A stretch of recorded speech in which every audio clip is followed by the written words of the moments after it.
Fabrizio, you're amazingly fast in your introduction. So thank you so much for the kind introduction and the very fast introduction. And it is an honor and a pleasure to be here with you today. And what I want to do is I want to take you into the future. And probably because we're on our way to Mars, normally I say I'm lifting you up to the 30,000 feet view. As we are in a spaceship to Mars, what we're going to do is I'm going to lift you down to a 30,000 feet view. So with that being said, let me quickly share my window and we are going to get started. So again, a very warm welcome and a huge thank you for having me. And what I want to do today with you today is, again, I'll take you to the future. And the most important thing I probably want to say about the future is this. Tomorrow will look dramatically different than today. And I do think that, unfortunately, due to the COVID situation, we all believe that now. Fabrizio might remember this when he visited us at Singularity University like 10 years ago. I kept saying this, but people tended to not really believe it. Now, here's the interesting thing which happened through COVID. And we're not talking a lot about COVID. It's not the topic for today, but I think we need to acknowledge something, which is we used to think about the world in this really interesting world where we think about 3 time horizons: the now, the next, and the beyond. So we say, here's what we do today. Here's what you need to know in the next 2 years or so. And then here's what the beyond looks like, the future, the crazy stuff. Of course, hopefully the going to Mars is more in the next than it is in the beyond. But what happened with COVID is really phenomenal and really interesting because it has compressed those time horizons into a singular point in time. What used to be 2 distinct time horizons, the now and the next, is the right here, right now.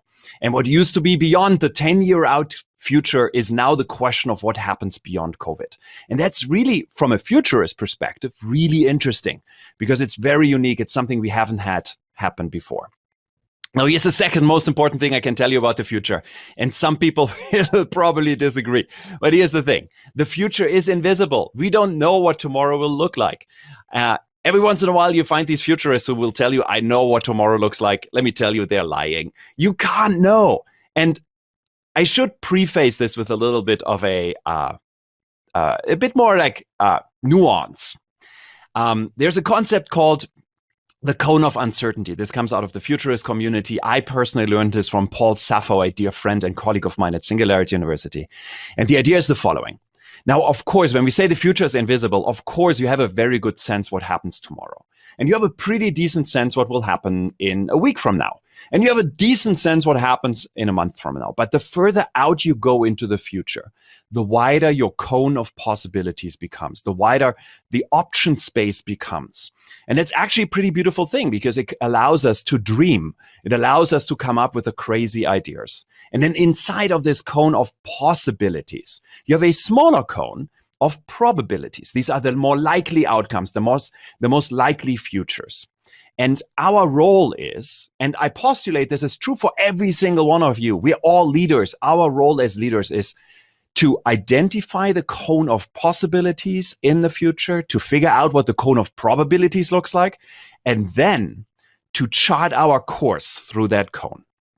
Now, everything you need to know, I can summarize in a single slide. And when you come to Singularity University, we have a executive program. We used to have an executive program, which is a $15,000 a week program, crazy program. And all we did, we showed you a single slide. It's this slide. It's the exponential curve. Now, I hope by now I don't need to still explain to you that technology moves on an exponential curve. I think that has been broadly understood. Think about compute. Like Moore's law saying computers get twice as fast every 2 years. That's a classic exponential trend. Now, I want to do a couple things. First of all, let me be super clear. There is no exponential trend actually in the world. What it is really is S-curves. So every technology has a natural endpoint. They kind of flatten out. There is no truly exponential growth forever. Secondly, the curve never looks quite as smooth as what you see here on the screen. It's much more jagged, but it is a good enough approximation. And here's the most important thing about that curve. If you're standing somewhere where this gentleman stands, and I would argue that in many cases, this is where we stand today in many technologies, think space technology, for example, and you look to the past has a tendency to look flat and linear. It looks like nothing really happens. And then we often make the mistake of extrapolating from there and think that the future is a linear growth path, when in reality it is not. It is this weird, crazy land. And for all of you who can see the future, and we're exploring this a little bit more in the next couple of minutes, the future looks steep and crazy and wild. Ernest Hemingway wrote a book. In this book is a beautiful quote. The book is called The Sun Also Rises. In this book is a beautiful quote, and the quote we now call the Hemingway law of motion, and is gradually and then suddenly. And that's how these technologies seem to creep up on us. Think just about, Elon Musk's rockets, the reusable rocket. For a long time, it just doesn't happen, and then suddenly it was there. So keep this in mind, because it happens to us. And that also means that we need to become really good at reading the early stage of this exponential curve, the early phases of this. And in the futurist community, we like to call this weak signals. So I want to sharpen your senses to those weak signals and just talk a little bit about those. And we start with the mother of all exponential trends, compute. That's the beginning where it all came from. Now, I don't need to tell you that your smartphone is computationally as smart as a supercomputer, all that stuff you've heard many times. But I want to show you something. This here is a digital pregnancy test. This is a $3.50 throwaway device. You buy it once, you use it once, you throw it away. A hacker, a computer hacker, asked himself a really interesting question. He looked at this and said, I wonder what's in there. So he opened it up. What he found is that there's a normal pregnancy test in there, the one with the 2 stripes, a sensor which reads those stripes, and then a little computer which basically does the computational calculation. And then he asked himself another really powerful question, which is, I wonder how powerful the chip is on this device, because this chip here costs $50 and you use it once, you throw it away. So he found that this chip has the same compute power as the original IBM PC, the very computer which defined the birthing of the computer era. And now you have that in a 50-cent device. And as Nelson already said, we can play Doom on it, the computer game Doom. Now, the interesting question is, and this is how you need to look through the world, is you need to look at this and you need to identify this and say, wow, what is this a weak signal for? What else can I do with this? And it's really interesting, because computers used to be roomfuls of electronics, and then they became so small that you could put them into your backpack. And then they became smaller and you could put them into your back pocket. And every single time that happened, the world changed. And massive new opportunities came up. Industries were being born. Trillion-dollar companies were being born. And now we're moving into a really exciting new era. An exciting new era where computing becomes truly ambient. It's so cheap, so abundant, that we put it into a device which you use once and then throw away for $3.50. So this will be the beginning of a new era. And I want to show you a few more of those weak signals, AI and algorithms. I mean, I really don't need to tell you anything about those anymore, other than probably that what we've seen in the field of neural networks, these are the latest generation of AIs, we have seen a 3,000-fold increase in their ability over the last 7 years, and a doubling in their capacity, an exponential doubling in their capacity every 270 days. The blockchain, much has been said about this. I hope you have invested into Bitcoins when they were at, let's say $1,000, because then you're pretty happy right now. Quantum computing. I don't know if you follow this at all, but China just announced that after Google has announced last year that they achieved quantum supremacy, China just announced that they have also achieved quantum supremacy, solving a computational problem which theoretically would take 1 billion years to solve, and solve this in less than 1 minute. So really, we're at the brink of a new era of computing. And then energy. Think about energy, where we're moving rapidly from fossil fuels to renewable energy for a simple reason, which is it gets super cheap. We can now make solar energy for less than 1.5 cents a kilowatt hour. The comparative price for coal, which is the cheapest form of fossil energy, is about 3 cents. So it's half the price.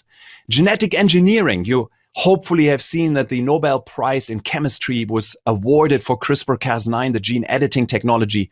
The price of sequencing a genome has dropped from $2 billion only 20 years ago to less than $1,000. So the world is changing in rapid iterations. Now, By now, you should sit there and say, well, Pascal, this is all well and fine, but not every weak signal will turn into a strong signal. And I want to give you a very practical framework on thinking about strong signal spotting. This is something we have developed because we became super curious about how do you suss out the strong signals from the weak signals. And it starts off with with our old friend, the exponential curve. The blue line here is your expectation, because we tend to overestimate technology in the early days. We tend to get too excited about technology. Think about, some of you might remember when we, I was at Google when we released Google Glass. And I was so excited. But then you put on Google Glass and you realize, oh man, this product is really not that great. You're disappointed. And the challenge with disappointment is that you tend to dismiss it. But then technology gets better and better, and you get to this moment where the lines are crossing, and you get to the iPhone moment, the moment when the world is truly changing. And then you get to chaos and amazement where you can't keep up with the changes we're seeing in the world. Now, here's the first insight for you, and this is important. For all of you entrepreneurs and intrapreneurs, it takes years, often decades, for technology to mature. And that's important to understand, because I do remember, 5 years ago, colleagues of mine, friends of mine, myself, we stood on stage and we said, oh, wow, the blockchain is going to change the world. And yet it hasn't. It might, but it hasn't. So you need to figure out the maturity of the technology itself. But here's the second interesting insight. Once the lines are crossing, you have no time whatsoever. Once the lines are crossing, the world is changing so fast that you only have 6 to 18 months. So you need to educate yourself. You need to be ready. You need to have built the muscle memory to be ready when the lines are crossing. And then something secondary needs to be taken into account. And that is really important. And I think most people don't do this.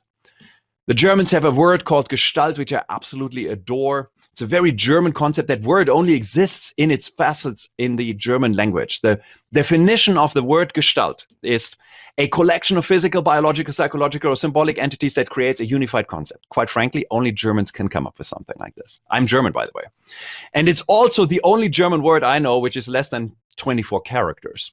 But here's the funny thing about Gestalt. Gestalt is a holistic view of everything.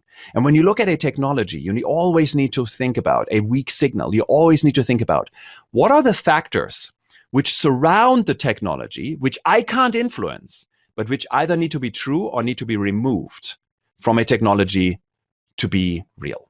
And the way to think about this is the STEEPS acronym. It stands for what are the other scientific and technological, environmental, economic, political, and social innovations and breakthroughs or barriers, which either need to be there or need to be removed for the technology to be successful.